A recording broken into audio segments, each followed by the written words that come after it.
This video is sponsored by Established Titles. According to the early reviews from the professional establishment critics who attended the world premiere of Black Panther Wakanda Forever, the movie is a masterpiece, ending Phase 4 of the MCU on a high note. Of course, these are the same critics that hailed every previous Phase 4 movie as a masterpiece after their premieres as well, even though the audience ended up more or less hating them when they later were released to the public. The reverse is also true. Just a couple of weeks back, professional establishment critics piled on DC's Black Adam, while the audience embraced it. The discrepancy in perception between establishment critics and actual audiences has now gotten so bad that in his post-world premiere reaction to Wakanda Forever, Collider editor-in-chief Steve Weintraub acknowledged it, tweeting, "I know you don't believe when people come out of a world premiere and say a movie is awesome, but Black Panther Wakanda Forever is a fantastic sequel and a great movie. I knew it'd be emotional, and it was. Expect your eyes to leak. Great job, Ryan Coogler." Having seen the movie myself, I agree that there's a very good chance your eyes will indeed leak, but not for the reasons Weintraub put forth. Now, as the movie is opening to the public at large, box office analysts are revising their once lofty opening weekend projections downwards. But how can that be? The most recent reviews are still overall positive, although less so why do the analysts think fewer audiences will go? Well, that would be because they're smart enough to realize that word of mouth among actual moviegoers will be very, very bad. Because Black Panther the Woman King is yet another Phase 4 disaster and the worst film Ryan Coogler ever made. In this editorial, I will begin by reiterating what made the original Black Panther so special, before exploring how that was subverted into something entirely different in Wakanda Forever, and thus there will be spoilers, before seeing where this leaves Marvel going forward.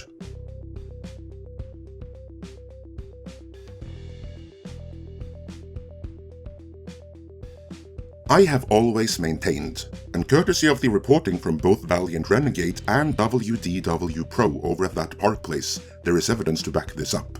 That it was not just that it featured a black superhero, as other movies have done that before, or that it featured a fictional African super kingdom. Those helped, but what the movie really did was celebrate the bond between father and son, fatherhood in general, family and legacy. These are traditional values, rarely seen or celebrated in other movies these days, certainly not those that tend to lean heavily African American, but here, the bond between father and son was the heart of the movie. Everything else was icing on top, and there was nothing exclusionary about it. Everyone in the world could enjoy the original Black Panther, as there was very little divisive in it that would leave anyone out. But the key audience drivers were black men who brought their friends, their children, and the rest of their families. Marvel were able to manufacture an event out of it too, but they were only able to do so because the movie worked on that level. If they had kept this theme, the Black Panther franchise could have been a gift that kept on giving, but as we shall see, they didn't. But before then, and on the topic of gifts, I have an idea for you. Thanksgiving is coming up, and when you're going out for dinner, what are you going to bring the host? That fruitcake that nobody eats? Or are you going to become the light of the party by giving your host a lordship? Because you can do that. Established Titles, this video sponsor, is a project based around the historic Scottish custom where landowners are referred to as lairds, or lords and ladies in English. Through Established Titles, you can be the owner of at least 1 square foot of dedicated land on a private estate in Edelston, Scotland, which by Scottish tradition makes you a lord or a lady, and you'll get an official certificate with a crest to prove it, such as the one I have right here. This certificate features a unique plot number with which you can see the exact location of your land.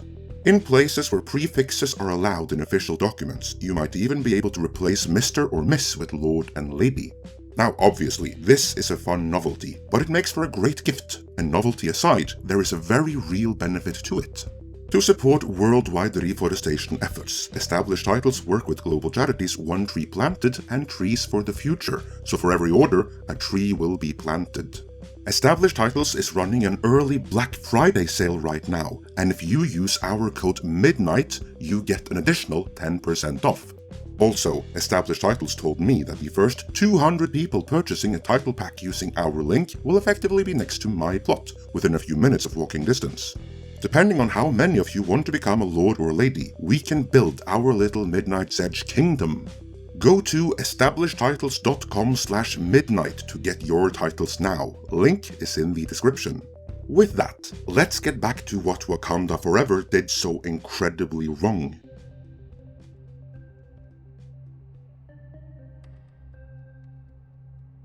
Where the original Black Panther celebrated fatherhood, Wakanda Forever is thematically all about absent fathers and absent men.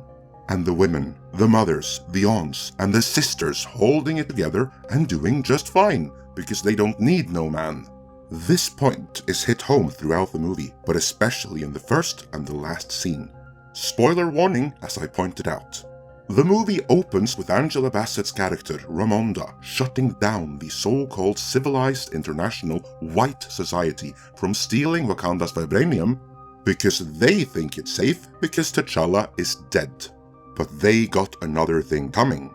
It is quite clearly communicated that even if Ramonda has lost both her husband and son, even if there is no male king or Black Panther there for protection, Wakanda remains the king of the proverbial hill, so international society would be well advised to stay far away, lest she becomes angry. But it's not just Ramonda, or Shuri, who obviously lost her brother in T'Challa.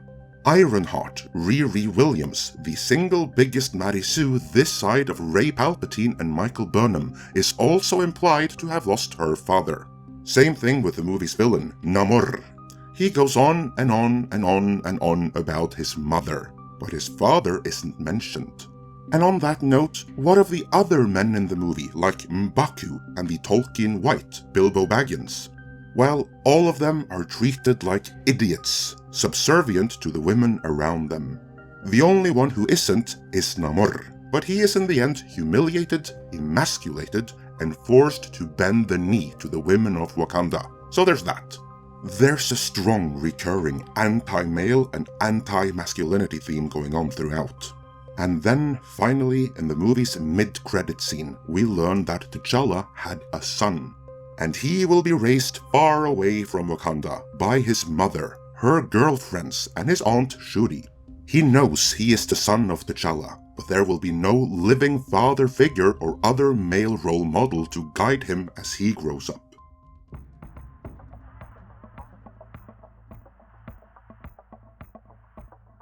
To be clear, I don't point this out with the intention of belittling anyone who finds themselves in a situation where they, for whatever reason, were raised without a father figure, or who find themselves in a position where they suddenly have to take care of children on their own. Far from it. I'm also not saying that movies with themes to this effect should not be made.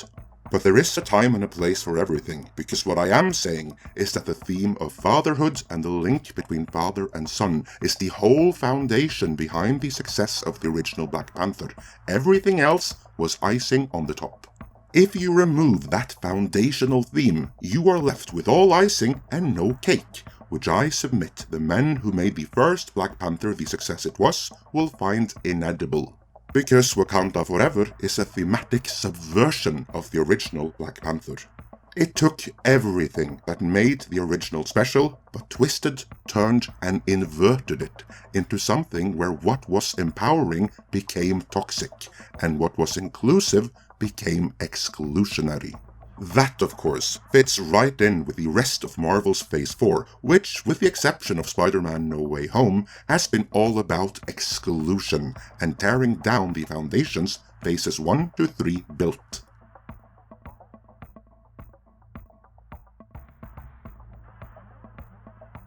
We'll have to wait and see how Wakanda Forever performs for the final box office and financial verdict, but as of now, Phase 4 has arguably been a creative misfire, now thankfully over with the release of this movie. But what of the future? Will Marvel learn anything from this? Have they taken any notes on board on what not to do again in Phases 5, 6 and beyond? I am honestly not too optimistic about that. I think things might get worse before they get better. The detailed reasons why that might be we will break down very soon in an upcoming video. To make sure you don't miss out, please subscribe so you don't miss any updates. With that, will you be seeing Wakanda Forever? And if you already did see it, what did you think about it? Let me know in the comments, and before you go, remember that Established Titles is running a big sale right now, and if you use the code MIDNIGHT, you get an additional 10% off. Go to establishedtitles.com/midnight now, link is in the description.